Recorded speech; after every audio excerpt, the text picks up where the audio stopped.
하나님의 말씀은 사도행전 2장 1절로부터 4절까지입니다. 신약성경 188쪽입니다. 사도행전 2장 1절로부터 4절까지 말씀입니다. 제가 읽겠습니다. 오순절 날이 이미 이르매 그들이 다같이 한 곳에 모였더니 호련히 하늘로부터 급하고 강한 바람 같은 소리가 있어 그들이 앉은 온 집에 가득하며 마치 불의 혀처럼 갈라지는 것들이 그들에게 보이어 각 사람 위에 하나씩 임하여 있더니 그들이 다 성령의 충만함을 받고 성령이 말하게 하심을 따라 다른 언어들로 말하기를 시작하니라. 아멘. 주님이 승천하시고 열흘이 지나 오순절이 되었습니다. 그런데 주께서 말씀하신 대로 하늘로부터 성령의 강림, 즉 사도들이 권능이 나타난 성령 세례를 받은 사건이 일어났습니다. 성도 여러분, 남편과 아내가 한 몸이 되는 이 결혼과 같이 성령 세례에서 세례라는 것은 우리가 믿는 자가 그리스도와 이렇게 연합하는 것을 말합니다. 제가 이렇게 여러분이 나눠드린 이렇게 한 페이지에 로마서 6장 3절과 4절을 보시면 무릇 그리스도 예수와 합하여 무엇을 받는다고요? 세례를 받는 우리 이렇게 표현하고 있습니다. 또 그의 죽으심과 합하여 세례를 받은 줄 알지 못하느냐. 우리가 그의 죽으심과 합하여 세례를 받음으로 그와 함께 장사되었나니. 그러니까 세례식은 결혼식과 같은 거죠. 그 신랑과 신부가 하나가 되는, 서로 연합하는 것이 결혼과 같이 세례라는 것은 뭐라고요? 우리와 예수 그리스도와 이렇게 하나가 되는, 연합이 되는 것을 세례라 이렇게 말할 수 있습니다. 고린도서 10장 1절과 2절에도 4절에도 보아도 여기에 사도 바울은 이렇게 말합니다. 형제들아 나는 너희가 알지 못하기를 원하지 아니하노니. 우리 조상들이, 그러니까 우리 조상, 바울의 조상이니까 유대인들이, 이스라엘 백성들이 다 구름 아래 있고 바다 가운데 지나며 이것이 애굽에서 이렇게 나와서 출굽해서 홍해 바다를 걷는 사건을 말합니다. 그때 뭐라고 표현해요? 모세에게 속하여 다 구름과 바다에서 세례를 받았다. 세례라는 것은 뭐예요? 모세와 함께, 모세와 연합하여서 세례를 받았다. 이렇게 표현을 하고 있습니다. 그러니까 세례를 받았다는 것은 모세에 속하여서 모세와 같이 함께 바다를 지나서 이제 살아나왔다. 세례를 받았다. 그런 말씀이죠. 그런데 고린도서 10장 4절에 보면은 그들이 따른 신령한 반성부터 마셨음에 그 반성은 곧 그리스도시니라. 이렇게 말씀하는 거죠. 그러니까 모세에 속하여 세례를 받았다는 것은 곧 그리스도에게 연합하는 세례를 속하였다 이런 말씀이에요. 왜냐하면 모세는 누구예요? 예수 그리스도를 예표하는 그리스도의 그림자이기 때문에 그렇습니다. 그러니까 그들이 그리스도와 연합돼서 연결되어서 그때 반석이신 그리스도부터 무엇을 받았다는 거예요? 참 음료, 신령한 음료, 생명수를 그들이 받게 되었다 이런 말씀이죠. 그러니까 세례라는 것은 그리스도와 연합하여서 그리스도와 우리가 하나가 되는, 그리스도와 결혼하였다는 것을 말하는 것이 곧 세례입니다. 그러면 물세례는 뭐겠어요? 우리가 그리스도와 연합되었다는 것을 상징하는 것이 물세례라고 한다면은, 그러면 성령 세례는 뭐겠어요?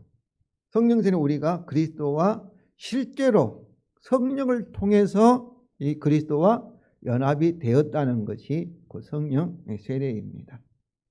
그래서 우리가 성령 세례는 지금 현재 누구와 연합되신 거예요? 부활하시고 승천하시고 하나님 보좌 우편에 앉아 계신 주님과 우리가 연결되었다. 뭐를 통해서? 성령으로. 성령님을 통해서 주님과 연결되었다 하는 것이 그 성령 세례인 거예요. 연합되었다. 그러니까 지금 우리가 앉아있지만 여러분 누구와 연결되었어요? 바로 하나님 보좌 우편에 앉아 계신 주님과 연결된 줄로 믿으시기 바랍니다. 주님도 이렇게 요한복음 14장 18절에서 내가 너희를 고아처럼 고아 같이 버려두지 아니하고 다시 너희에게 오시리라 이렇게 약속하셨어요. 주님이 어떻게 그들에게 오신 거예요? 제자들에게 성령을 통해서 그들에게 오셨다는 거죠. 그러므로 성도 여러분, 우리가 예수 믿는 사람을 뭐라고 얘기하는 거예요? 그리스도인이잖아요. 그리스도인이라는 것은 그리스도에게 속한 사람 그런 뜻입니다. 그러니까 그리스도와 속했다는 것은 세례받은 사람, 그리스도에게 연합된 사람이 곧 그리스도인 거예요. 그러니까 우리가 어떻게 그러면 우리는 그리스도에 연합되었는가? 성령을 통해서 그리스도와 연합되었다. 이렇게 여러분 아시기를 바랍니다. 그러면 성령이 임하실 때 주께서 말하는 권능은 무엇이겠어요? 권능이라는 것은 주님과 성령으로 연합되어서 성령을 통해서 주님으로부터 나오는 능력을 말씀하는 거죠. 성령으로부터. 우리가 지금 빛나고 있는 이 전구를 보면은 전기를 통해서 지금 뭐가 오고 있는 거예요? 발전소에서 일으킨 전기가 오는 것처럼 바로 주님으로부터 성령을 통해서 우리에게 전달돼서 흘러나오는 것이 뭐예요? 그것이 곧 영생이고 부활의 능력이고 주님이 가지고 있는 권세와 능력이 성령을 통해서 우리에게 흘러나오는 것이 곧 권능입니다.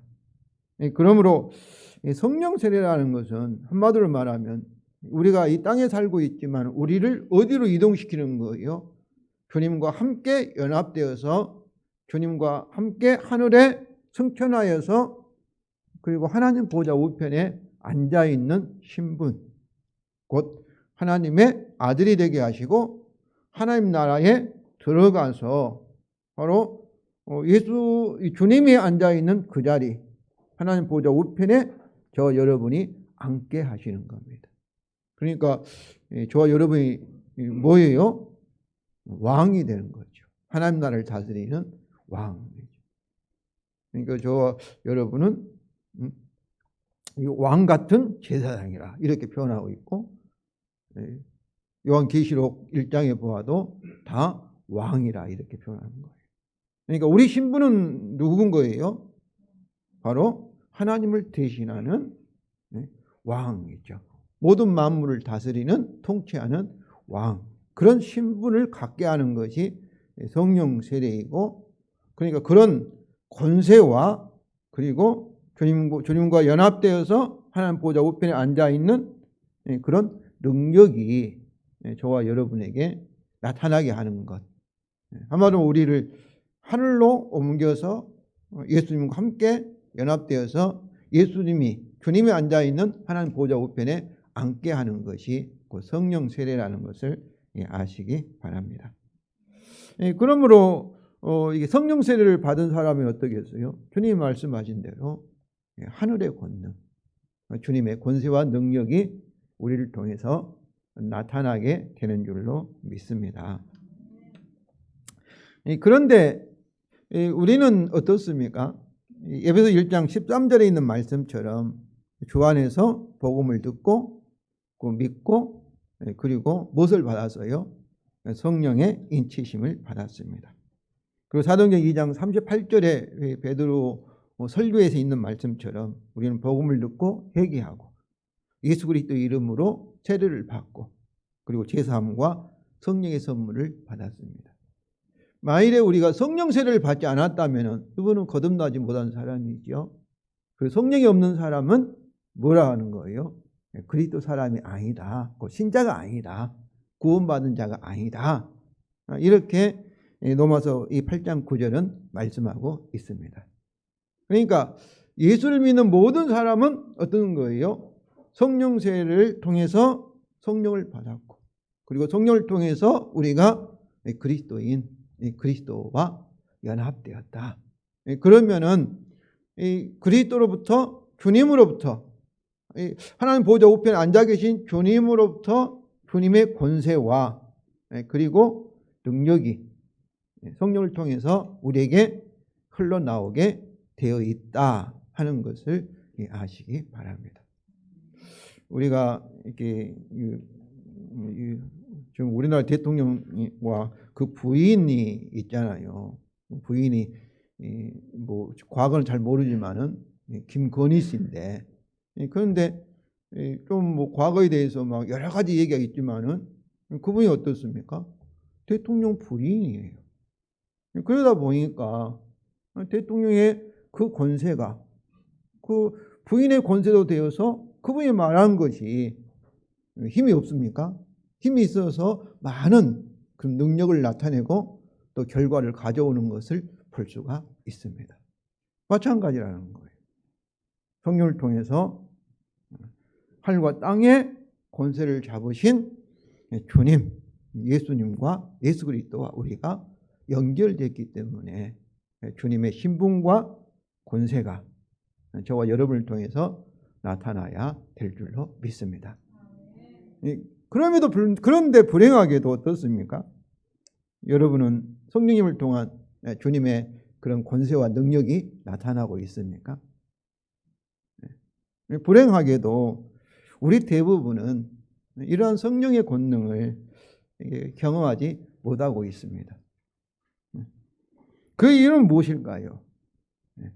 어떻게 하면은 성령을 통한 주님이 말씀하신 성령이 너에게 임하실 때 권능을 받게 된다는 그 능력이 우리가 경험할 수 있을까요?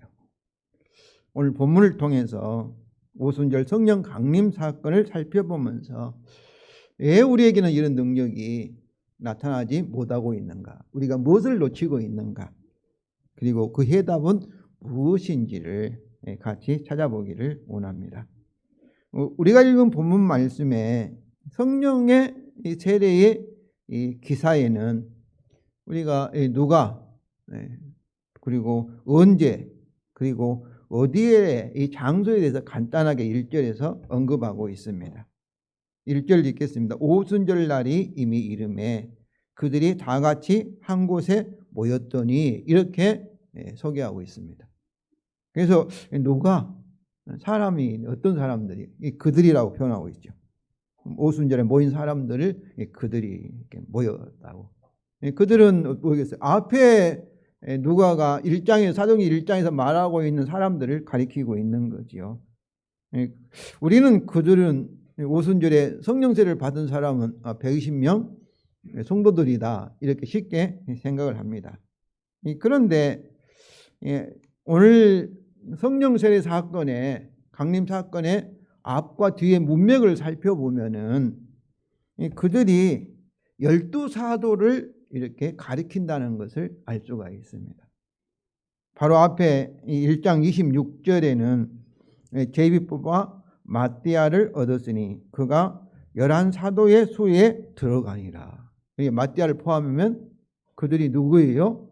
12사도인 것을 말하고 있고, 그리고 바로 이 사건 뒤에 이 2장 14절부터 베드로와 이 11사도들이 일어나서 같이 12사도가 설교를 하고 있거든요. 그래서 2장 14절에 베드로가 11사도와 같이 서서, 그러니까 베드로 혼자 말하고 있지만은 누구와 같이 설교하는 거예요?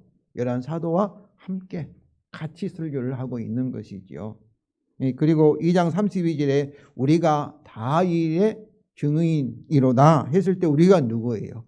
12사도, 베드로를 포함해서 12사도를 가리키고 있습니다. 이런 것을 보면은 그들이라는 것은 120명도 성령 세례를 받았지만은 여기서 강조하는 건 뭐겠어요? 12사도가 오순절날 성령 세례를 받았다는 것을 강조하고 있습니다.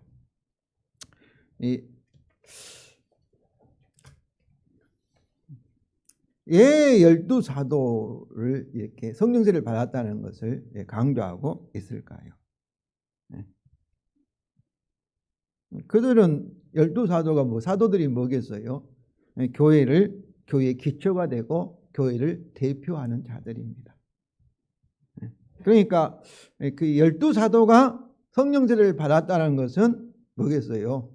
우리를 대표해서 교회의 대표니까 또 우리를 대신해서 성령 세례를 받았다. 다시 말씀드리면 우리가 읽은 본문의 말씀에 오순절 날에 12사도가 성령 세례를 받았다는 것은 교회가 그 성령 세례를 받았다는 것을 말하고 있습니다. 왜냐하면은 이 12사도가 교회를 대표하고 우리는 교회는 그 12사도의 신앙과 터 위에 세워져 있기 때문에 그렇습니다. 그런데 또 12사도가 우리 교회를 대표할 뿐만 아니라 이 12이라는 숫자는 이 이스라엘이 12 족속 지파를 통해서 이스라엘이 세워졌잖아요. 그래서 예수님께서도 사도를 세울 때 12를 세운 것은 이스라엘을 계승했다는 것을 나타내기 위해서 12사도를 세우신 거죠. 그래서 이 12사도가 대표하는 우리 이 교회가 세상에 대한 제사장 나라의 사명을 가진 옛 언약의 이스라엘을 계승한 새 언약의 이스라엘로서 오순절에 성령 세례를 받았다는 것입니다.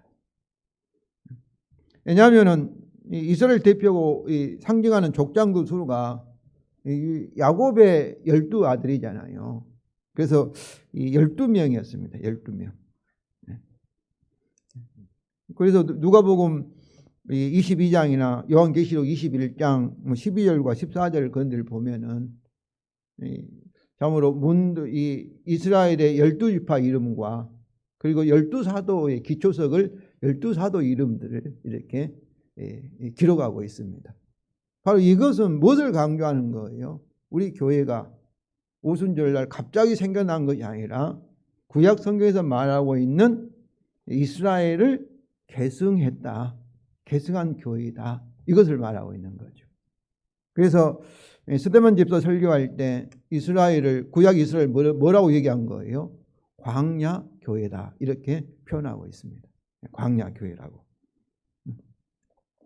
그런데 그러면 옛 이스라엘과 새 이스라엘 교회의 차이점은 무엇일까요?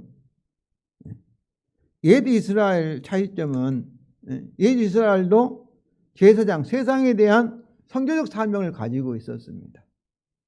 그런데 그 사명을 감당할 수 있는 방법이 출애굽 19장 6절에 의하면 내 말을 잘 듣고 내 언약을 잘 지키면이었습니다. 그러니까 옛 언약인 율법에 완전히 순종하여서 의롭다함을 얻으면 어떤 거예요? 세상에 대해서 제사장 나라의 사명을 감당할 수 있다는 거예요.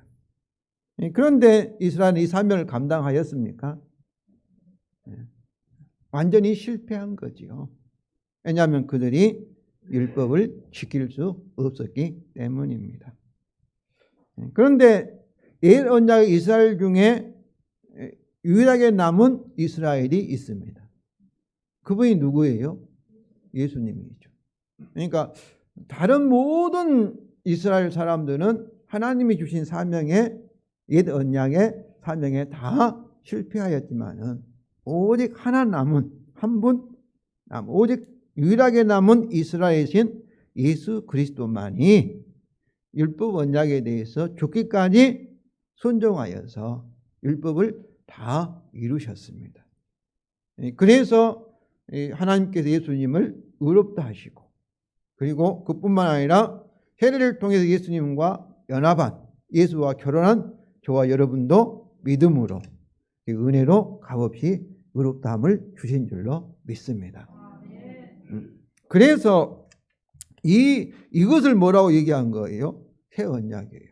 우리 인간편에서 하나님이 요구하신 율법 언약이 율법을 다 완성하고 이제 하나님 편에서 율법의 언약대로 우리에게 생명과 복을 주시고 또 우리 사명을 감당할 때 필요한 그런 이 능력을 필요한 모든 자원을 주시는 것이 포함되어 있는 언약이 새 언약인 줄로 믿습니다. 그래서 새 언약의 근거 부활한 주님은 자신이 태어나셨고 이 복음을 믿음으로 의롭다함을 받은 12사도에게 옛 언약과 동일한 선교 사명입니다. 그 제사장 사명이죠. 모든 족속을 제자로 삼으라는 선교 대위임령을 주시면서 그 다음에 성령 세례를 기다리라고 하셨고 그리고 승천하신 후에 약속하신 성령을 아버지께 받아서 그들에게 부어 주신 것입니다. 그 디도서 3장 5절과 6절입니다.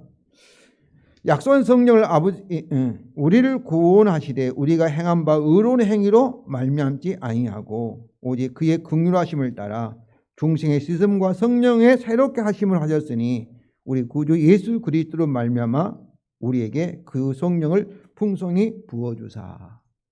그래서 이 12사도가 또 우리를 대표했으니까 저와 여러분이 성령 세례를 받을 수 있는 것은 우리가 의로워서 받을 수 있었습니까? 아닙니다. 우리는 죄인입니다. 부족이에요. 그런데 받을 수 있는 것은 오직 그의 긍휼하심, 하나님의 은혜로. 또 이 디도서 3장 6절에 우리 구주 예수 그리스도로 말미암아 우리에게 그 성령을 부어 주셨다 이렇게 말씀합니다. 그러니까 성령은 어떻습니까? 거룩한 영이잖아요. 거룩한 영이 거룩하지 않는 사람에게 왔을 때는 문제가 생기지요.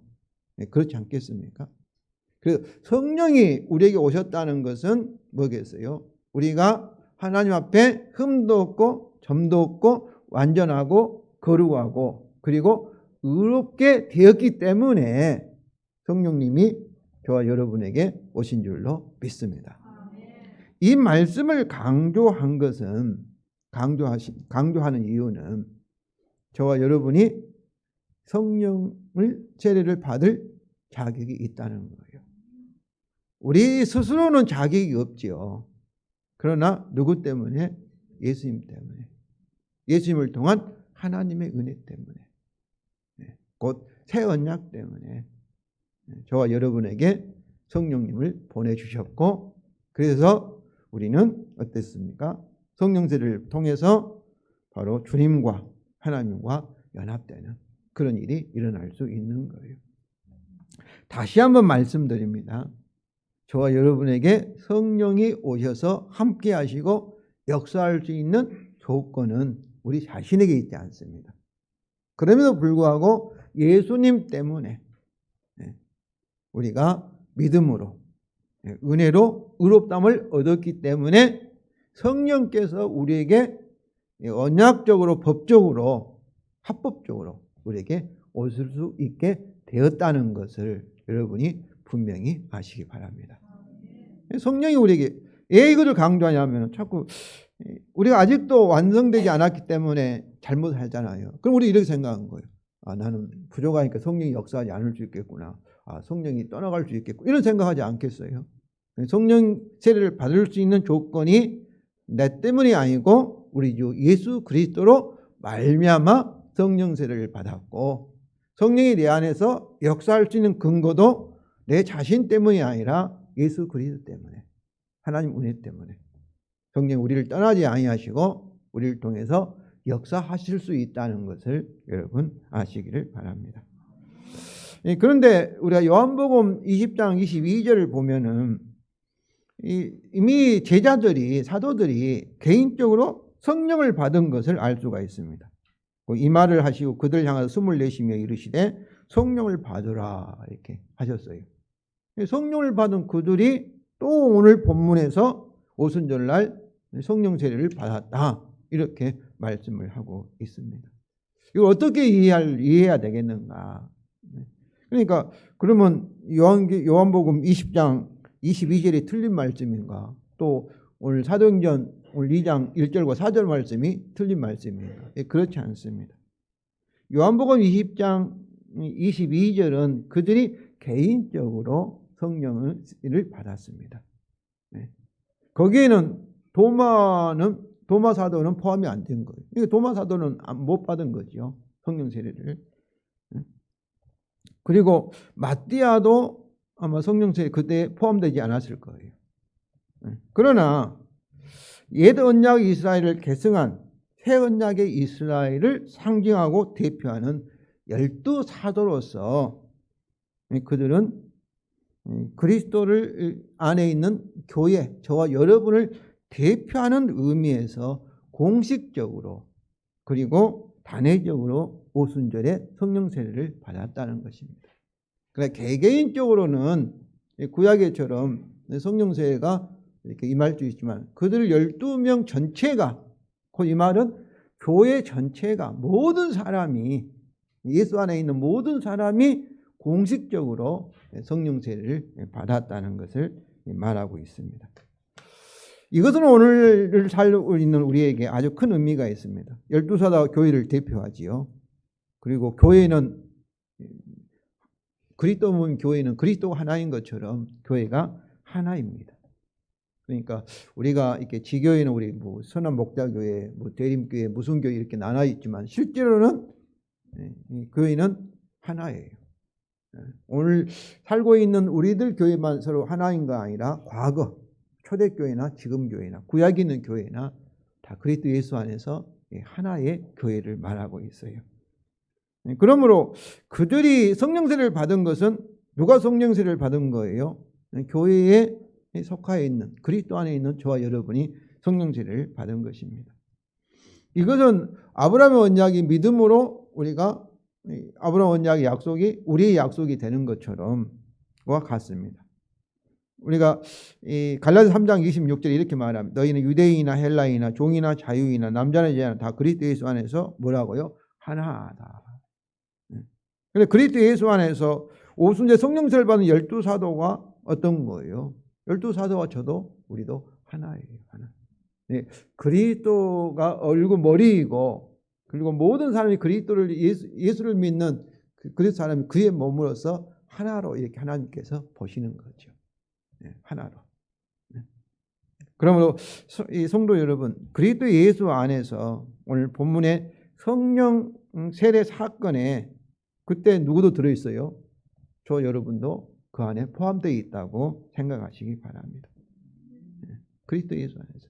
그들의 체험이 곧 누구 체험이에요? 우리의 체험인 거예요.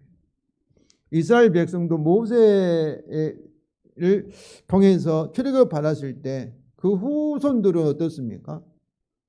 출애굽 홍해도 보지도 못한 거죠. 그러나 그들은 믿음으로 그 언약에 따라 그 모세를 통하여 이 조상이 출애굽을 했을 때 자기들도 같이 한 걸로 이렇게 받아들인 겁니다. 오늘 이 말씀은 어떻습니까?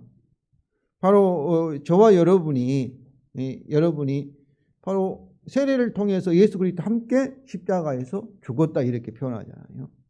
예수 함께 장사 지낸 바 되었고 예수 함께 부활하고 함께 성천하고 하나님 보좌 우편에 함께 앉아 있다 이렇게 표현하고 있습니다. 예수님이 재림할 때 하늘에서 같이 하늘에 숨겨있던 우리 생명도 같이 세상에 나타난다고 골로새 3장 1절에 이렇게 표현하고 있습니다. 1절부터 4절에 표현하고 있습니다. 그렇기 때문에 참으로 성령 세례를 통해서 바로 12사도가 성령 세례를 받을 때 그때 저 여러분도 같이 그 자리에 있었다. 이렇게 생각하시고 믿으시기 바랍니다. 또 하나는 여기서 중요한 사실은 오순절에 성령 세례를 받은 그들은 다 주님을 믿고 순종하길 원하는 진정한 제자들이었습니다. 제자들이었어요. 우리가 마태복음 28장 19절 20절에 봤습니다. 모든 족속을 제자로 삼아 뭐라고 했어요? 아버지와 아들과 성령 이름으로 세례를 주고 그랬습니다. 그러니까 세례는 누가 받는 거예요? 예수님의 제자가 된 사람이 세례를 받는 거예요. 제자라는 것은 자기를 부인하고 전적으로 주님을 의지하고 주님을 따르는 자, 주님께 순종하기를 원하는 사람이 주님의 제자인 거예요. 주님의 제자. 그래서 주님의 제자가 아닌 사람에게 교회는 세례를 줄 수가 없습니다. 주의 말씀에 의하면. 그래서 성바실이라는 분은 주님의 제자가 무엇인지를 먼저 설명함이 없이는 세례가 무엇인지를 말할 수 없다고 얘기를 했습니다. 그러니까 세례는 누가 받는 거예요? 주님의 제자. 또 그들이 어떻습니까? 위험한 상황인데도 불구하고 주님의 부활을 확실히 믿었고 주의 말씀대로 예루살렘을 떠나지 않고 성령세를 한 마음으로 기도하며 기도하였다는 사실이 그들이 주님의 진정한 제자였다는 것을 알 수가 있습니다. 제자죠. 성도 여러분, 우리도 주님의 진정한 제자로서 여러분 세례를 받았습니까? 왜 우리에게 참으로 성령이 와 계시는데 이 능력이 흘러나오지 못하고 있는가? 제자처럼 주님만을 의지하고 자기를 부인하고 주님을 의지하고 전적으로 의지하고 주를 따르고 그렇게 순종하기를 원하십니까? 저는 바로 이것이 그들과 우리의 차이점이 아닐까 생각합니다. 그들은 그걸 원하는 거예요. 전적으로 주님을 의지하고 주님을 따르기를, 주님의 제자로 살기를 원하는 거죠. 저는 오늘날도 성도 여러분, 주님의 제자로 정말로 살기를 원한다면 저는 그들이 체험한 그 능력이 우리에게도 흘러나올 줄로 믿습니다.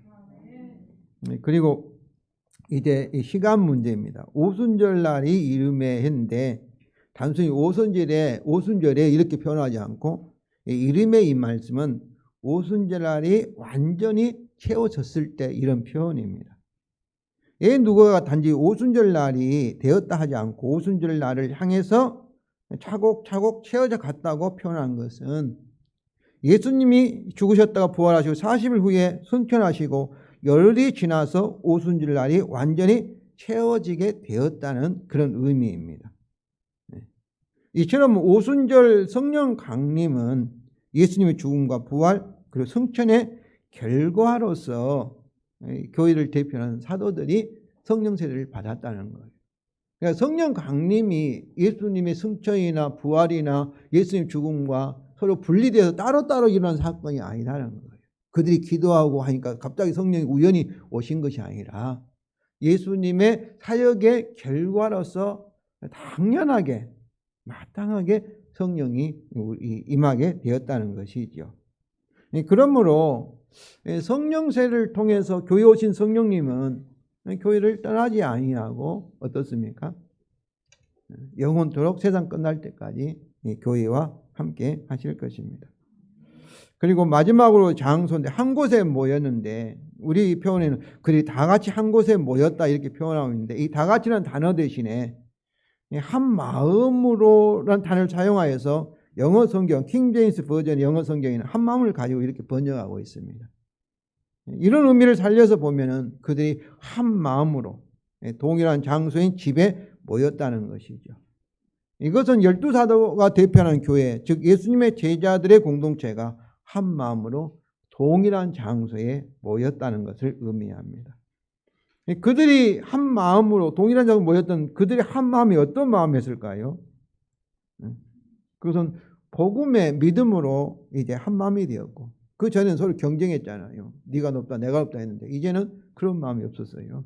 특별히 주님이 명하신 성경 사명에 순종하려는 마음과 권능을 받아 그 사명을 감당하기 위하여 약속하신 성령을 간절히 기다리는 마음에 하나가 되었습니다.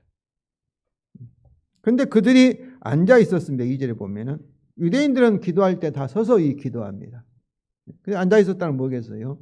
그들이 설교를 듣고 있는 것이 아닌가. 사도들의 어떤 말씀을 가르침을 듣고 있지 않은가 이렇게 생각합니다. 그때에 혼련히 하늘로부터 성령님이 강림하신 겁니다. 이런 표현을 통해서 우리가 이렇게 금요일 날 심야 기도회 때 우리도 한 장소에 성령님을 충만을 사모하는 그런 마음으로 우리가 간절히 기도한 시간을 갖기를 원하고, 또 오늘 설교를 드릴 때도 한 마음이 되어서 주님을 사모하는 마음으로 주님과 우리가 하나가 되었다. 성령을 통해 사랑의 띠로 우리가 연결되었다. 그런 성령이 나타남을 간절히 사모하는 마음으로 설교를 드릴 때 성령 충만함이 우리에게 나타나기를 원합니다. 이제 이 교회 기초가 되고 대표가 되는 12사도가 오순절에 받은 성령 세례의 사건 자체를 살펴보겠습니다. 2절과 3절입니다. 혼련히 하늘로부터 급하고 강한 바람 같은 소리가 있어 그들의 앉은 온 집에 가득하며 마치 불의 혀처럼 갈라지는 것들이 그들에게 보여 각 사람 위에 하나씩 임하여 있더니, 여기서 이 소리라는 청각적 이미지와 갈라지는 불의 혀들이라는 시각적 이미지. 그러니까 성령님은 눈에 보이지 않지요. 성령님의 어떤 존재, 그 형상은 볼 수 없었지만 성령님이 임하시고 또 일하시는 그 결과는 볼 수가 있었던 거죠. 바람 같은 소리가 소리로 온 집안이 가득 차고, 또 불의 혀같이 갈라진 것들이 갈라져서 불이 갈라져서 사람들 머리 위에 하나씩 위에 임하여 있는 것을 옆에 있는 사람들이 다 볼 수 있게 임하였다는 거죠. 이처럼 청각적 이미지와 이 시각적 이미지를 사용하여서 성령 임하심, 성령 강림을 표현하고 있습니다. 이것은 출애굽 19장을 보면은 율법 언약을 체결하시려고 시내산에 임하신 하나님의 모습과 연결이 됩니다. 출애굽 19장 16절에 우레와 나팔 소리, 또 이렇게 19장 18절에 온 산이 크게 진동하면 청각적 표현은 급하고 강한 바람 같은 소리와 대꾸를 이루고, 그리고 이 출애굽 19장 16절 번개와 18절의 불 가운데 거기 강림하심이라는 시각적 표현은 3절의 불의 혀처럼 갈라지는 것들과 대꾸를 이룹니다. 바로 이것은 바로 이 시내산에 하나님께서 이런 소리, 강한 소리와 또 이 불같은 그런 이 모습으로 나타나서 옛 언약을 세우신 것처럼, 그리고 율법을 주신 것처럼 오순절 성령 강림은 어떤 거예요? 바로 예수님이 십자가에서 피를 흘려서 세우신 새 언약의 축복이 예수님의 12제자, 예수님 안에 예수님과 세례를 통해서 연합된 교회에게 새 언약을 세우셨다는 것을 증거하기 위해서 성령 세례가 나타났다는 것을 우리에게 보여주고 있습니다. 그리고 여기서 이 혼련히 하늘로부터 이 그와 강한 바람 같은 소리가 온 집에 가득하였고 불의 혀처럼 갈라지는 것들이 그들에게 각 사람 위에 하나씩 임하여 있다는 것은 교회 공동체 전체와 그리고 그 공동체에 속한 성도의 개개인 한 사람 한 사람 위에 성령이 임하였다는 사실을 강조하고 있습니다. 이것은 12사가 대표하는 교회의 공동체뿐만 아니라 교회에 속한 개개인도 하나도 빠짐없이, 그래서 하나씩 예수를 믿는 모든 사람에게는 어떤 거예요? 성령이 오셨다. 성령세를 받아 예수께 속하게 되었다. 이것을 강조하고 있는 것이죠. 한마디로 말하면 우리 교회 전체와 그리고 개개인이 성령세를 통해서 성취하신 바로 주님과 연합되어서 어디에 있는 거예요? 하나님 보좌 우편에 앉아 그런 참으로 신분을 가지고 권세를 가지고 그리고 주님이 가진 능력과 권세가 성령을 통해서 우리에게 나타나게 되었다는 것을 말하고 있습니다. 이처럼 성령세를 하늘의 권능을 받은 교회에게 나타난 결과는 무엇입니까? 4절입니다. 그들이 다 성령의 충만함을 받고 성령이 말하게 하심을 따라 다른 언어들로 말하기를 시작하느니라. 그러니까 성령세를 받고 성령이 충만을 받은데 성령이 말하게 하심에 따라 다른 언어, 방언을 말하기 시작했다는데, 특별히 순복음교회는 성령세를 받은 증거가 방언이다 이렇게 얘기를 합니다. 그런데 여기서 이 다른 언어는, 방언은 애국어를 말합니다. 애국어. 계속해서 이 5절 8절 읽어보시면은 그 말을 들은 사람이 참 신기하게 자기들이 갖고 있는 그 말로 이들이 말하고 있구나. 이 다른 이 말은 배운 적이 없는 언어죠.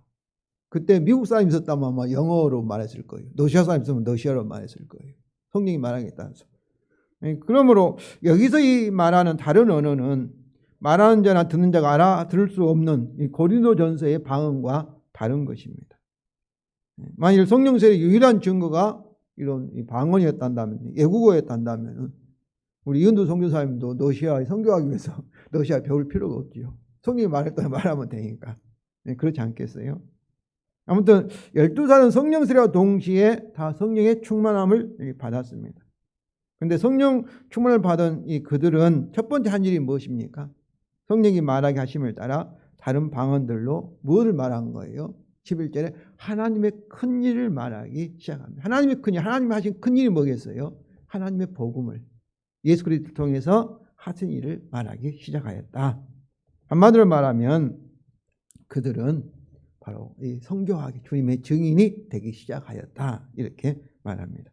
그렇습니다. 성령 충만은 또 권능은 선교를 위한 권능이고 복음의 진리로 충만함입니다. 마치 물이 가득 찬 이 그릇이 조금만 흔들어도 흘러 넘치는 것처럼 성령 충만한 교회나 사람들은 복음을 전하지 않고는 견딜 수 없는 그런 상태를 성령 충만이라고 말합니다. 성도 여러분, 우리는 12사도를 통해서 성령세를 받았고 우리는 승천하신 주님과 연합하여서 하나님 우편에 앉아 주님이 가진 그 신분과 권세를 나눠 갖게 되었습니다. 며칠 전에 신문을 보니까 20대 여자분이 40대 되는 남편과 결혼하였는데 그 남편을 죽이고 살인하고 기소되었다는 그런 이 기사를 보았습니다. 그 이유는 이 부인이 자기 남편을 죽인 이유는 돈이 많다고 해서 결혼을 하였는데 결혼하고 보니까 빈터털이었어요. 심지어 그 남편이 그 부인에게 어디에 뭐 일을 하여 가지고 돈을 벌어 오라고 이렇게 말하니까 거기서 이 분노하여서 남편을 죽이게 되었다는 거예요. 그 기사를 보면서 제 자신 우리들은 그 여자분보다 더 이렇게 부족한 사람들이 아닌가 그런 생각을 해보았습니다. 그 여자분이 뭐 남편을 살인한 것 그 자체를 제가 뭐 인정하는 것이 아니라 최소한 그 여자분은 결혼한 남편에게 어떻습니까? 기대감을 가지고 있었어요. 비록 그 남편이 돈이 없어서 뭐 이렇게 그 부인을 실망시켰지만은 그 남편에게 그래도 이렇게 결혼했으니까 남편으로부터 좀 이렇게 돈을 받을 수 있겠구나. 그 기대를 가졌는데 우리는 우리의 그 여자의 남편과는 비교할 수 없을 정도 부유하신 하늘과 땅의 권세를 잡으신 우리의 남편이신 주님으로부터 여러분 무엇을 기대하고 있습니까? 우리는 심지어 우리의 진정한 주인이시며 진정한 남편이신 우리의 주님으로부터 세례를 통해서 또 성령 세례를 통해서 주님과 연합됐음에도 불구하고 주님이 약속하고 계심에도 불구하고 우리는 기대조차도 하지 않고 그냥 주일 되면 교회 와서 터벅터벅 그냥 일상적으로 습관적으로 예배드리며 믿는 체하며 신앙생활을 하고 있지 않는가 그런 생각을 해보았습니다. 성도 여러분, 어거진이 말하기를 하나님께서 우리 사람을 창조할 때는 우리 동의 없이 창조했다고 합니다. 그러나 우리를 통해서 역사하실 때는 반드시 하나님께서 우리에게 동의를 요구한다는 거예요. 마치 신랑이 자기 결혼할 처녀에게 신부에게 사랑을 강요하지는 않지 않습니까? 청혼할 때 너 나 사랑해 너 결혼해라 막 그러진 않잖아요. 좀 꽃을 들고 또 청혼하면서 참으로 이렇게 동의를 요청하는 것처럼 하나님께서도 신실하게 우리가 동의하기를 하나님은 원하십니다. 우리가 주께서 오늘 말씀을 통해서 정말로 우리가 주님이 약속을 믿고 주님이 우리를 통해서 생명과 성령으로 능력과 권능을 나타내고 우리가 주님의 제자로서 주님의 아내로서 전적으로 주님을 의지하고 주님께 따라가기를 진정으로 원한다면 저는 주께서 성령을 통해서 반드시 우리를 만족하게 하시고 약속하신 권능을 베풀어 주실 줄로 믿습니다. 정말 그렇습니다. 우리에게 이런 권능이 나타나지 않는다면 우리 마음을 살펴보시고 그런 마음이 없다면 회개하시고 이제부터 성령님을 통해서 주님을 사모하시고 성령 충만을 위해서 기도하시기 바랍니다. 에베소 1장 19절입니다. 그의 힘의 유력으로 역사심을 따라 믿는 우리에게 베푸신 능력이 지극히 크심이 어떠한 것을 너희로 알게 하시기를 구하노라. 바울의 기도가 진정으로 믿고 순종하기를 원하는 우리에게 반드시 이루어질 것입니다. 이것을 성부와 성자와 성령 하나님께서 간절히 원하시기 때문입니다. 믿고 기도하시기 바랍니다.